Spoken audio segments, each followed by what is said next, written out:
What a blessed Saturday morning, December 13, 2025. Sa mga nag-birthday, once again, happy birthday! Happy birthday to you.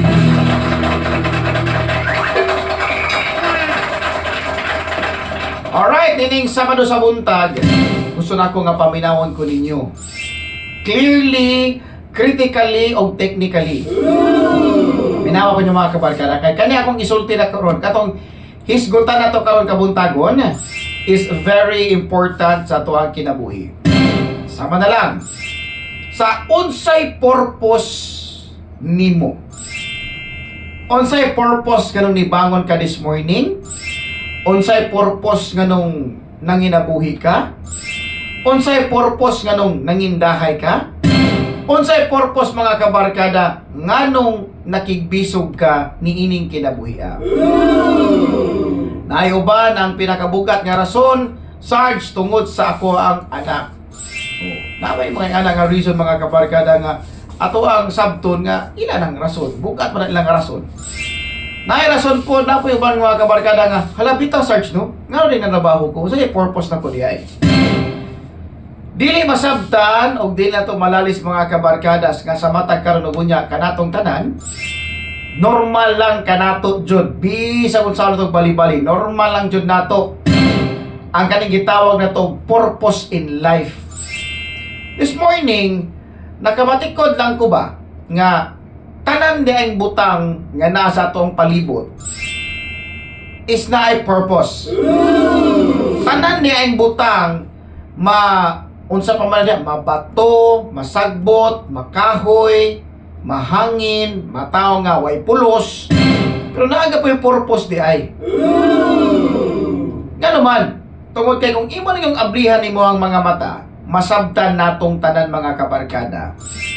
Nga kanini ang kinabuhi is puno og purpose mga kabarkada. Maunang sa matag karon og unya kanang imong gininhawa na ana siya'y rason ug naa po na siya'y dako nga purpose. It might seems like wa ka kasabot og unsay imong purpose. Bisag unsay imong trabaho karon this morning, na ay purpose imong pagpatrabaho. Be this morning mangutana ko ninyo. Unsay purpose imong anong trabaho ka this morning? Be, tubag. Kaya daghan kasi itong mga kabarkada karon nga ilahan nang na-neglect ba ang purpose silang pagpanginabuhi ba? Mao nang mga trabahante usahay tagilid or talibagbag, or shall I say dili na maayo ang ilang performance sa ilang pagpatrabaho. Nga naman kay on the first place mga kabarkada, tagilid man ang reason nila nganong natrabaho sila. Tagilid man ang reason sa ilahang rason nganong natrabaho sila. Kaya bisag kung saan na itong bali-bali mga kabarkada, kung ato lang yung pasabton o glaw, kada lihok nimo, kada lihok sa imuhang pagpanginabuhi, aduna gina siya'y angay nga purpose. Dili man pwede mga kabarkada nga nang inabuhi ka, wala lang. Okay na na, autopilot lang. Kaya gano, dili man mo makita diha mga kabarkada. Dili nimo masabtan o dili nimo makita nga kining tanan di ay dapat adunay purpose. Nga bisag manrabaho ka niyang maayo this morning para mo gawas ang imong natural nga potential sa imong trabaho, kinahanglan sabto nimo nga unsay purpose nganong nanrabaho ka. Kay basin unya ni bangon ra ka nya nalimot ka sa purpose imong pagpanrabaho, mo nang wala na kay lambi sa imong trabahoan. Mo nang wala na kay gana mo trabaho. Kay wa makakibaw sa purpose mo sa imong pagpanrabaho. Wa makakasabot nga para asa nimong trabaho. Labaw sa tanan wa kibaw sa unsay imong mission o vision sa imong trabaho. Wa mo makita imong kagalingon 5 years from now, 6 years from now, 2 years from now sa imong gitrabahuan. Apan kung makita nimo imong kagalingon 5 years from now sa imong gitrabahuan, congratulations, you are in the right path mga kabarkada. Paning kamuti paninguhaa. Hindi na kay puro ka trabaho sa imong kinabuhi. Siguraduha po kasi imong pagpantrabaho, doon na kay gibarugan nga purpose. Kay dili sa tanang panahon ang purpose magsunod-sunod nimo. Hilabi na kung wala kay buot nga pagkatao. kinahanglan mo baton ka og kabuot para naa kay kasing-kasing sa imong pagpantrabaho. In that, all things must do your best. Tanan nga butang sa imong kinabuhi nga gitagaan kag higayon, you must perform it with your very best actions. Tinuod na. Kaya naman, tungod ni ana, mahimo kang mabungahon. Tungod ni ana, mahimo kang ilado. Tungod ni ana, mahimo kang progressive. Tungod ana, mahimo kang daghan kang mga pwedeng posibilidad sa imong kaugalingon.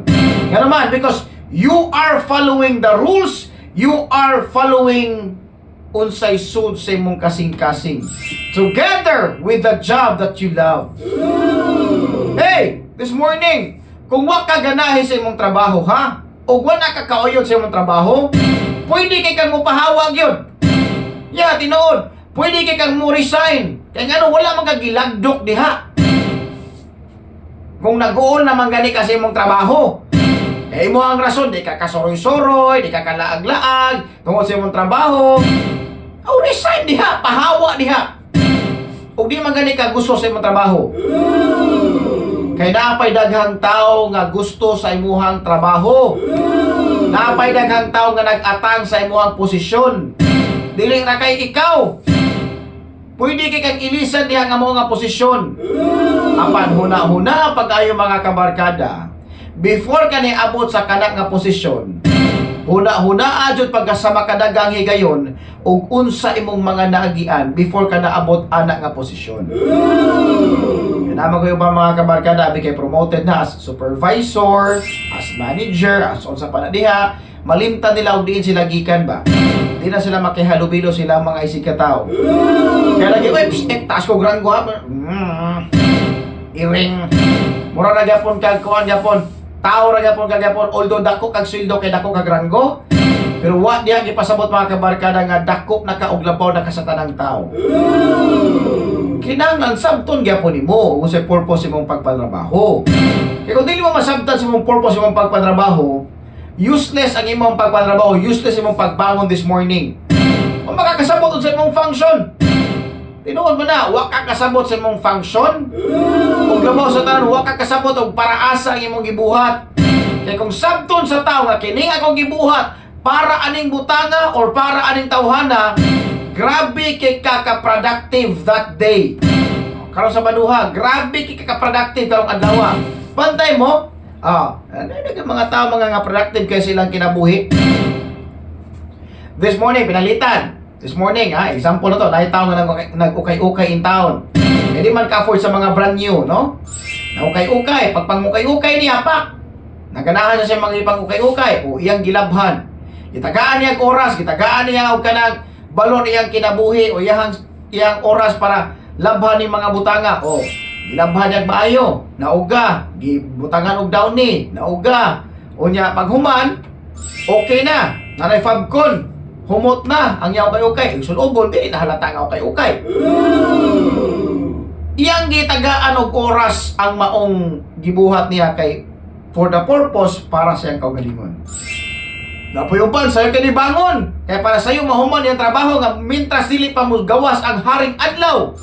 Taas-taas sa siyang agi o inig-agi sa dakong adlaw. Katong portion nga naay init na pita, wala na. Di na siya dito mo pundo. Kaya naman, human naman siya sa landong na pita. So inigsaka sa adlaw. Katong mga dapat maagian sa kainit sa adlaw, human na.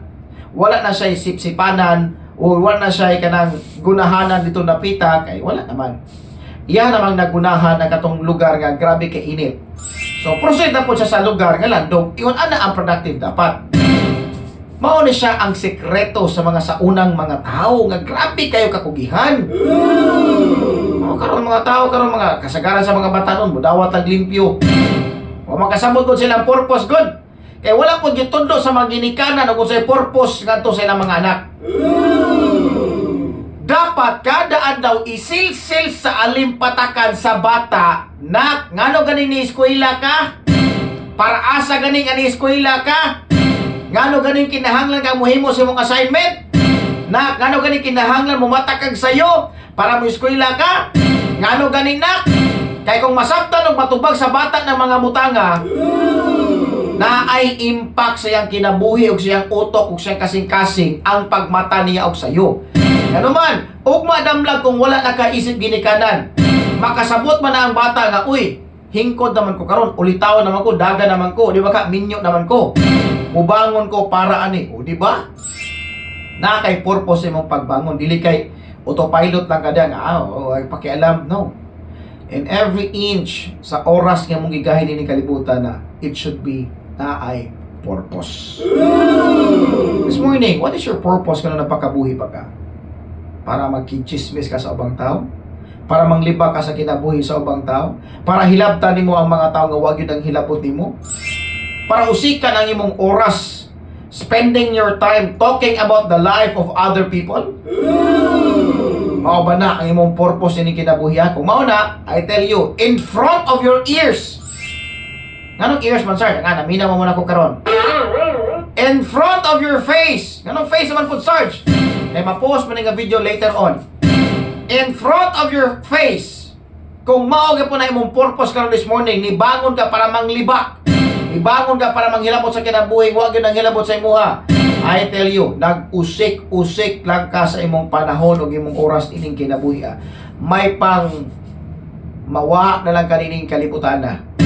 Kaya usik-usik lang ka sa panahon o oras. So this morning, let me remind you, every inch of your hour, every inch of your minute, every inch of that seconds in life should have a purpose. So this morning, what is your main purpose kung napakabuhi ka?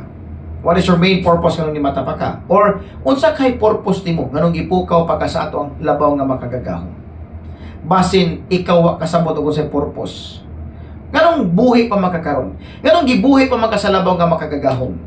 In spite of sa kadaghang mga sakit nga imong nagian, nganong nabuhi pa makakaron? Aduna kay purpose. Sabta paminawa ang unsa ang imong purpose before it's too late. Nga makasabot ka, mao dito akong purpose kung nabuhi ko. Alright? Dalay ko na Diyos ka na mga kabarkada. To God be all the glory. Share this video para masabtan yung mga kabarkada ko sa itong point of view. Nga ay mo kalimot subscribe di Sergeant Nico sa Facebook page. Nga send mo stars o idako na kinagtaban ako mga kabarkada. God bless. Happy Saturday morning.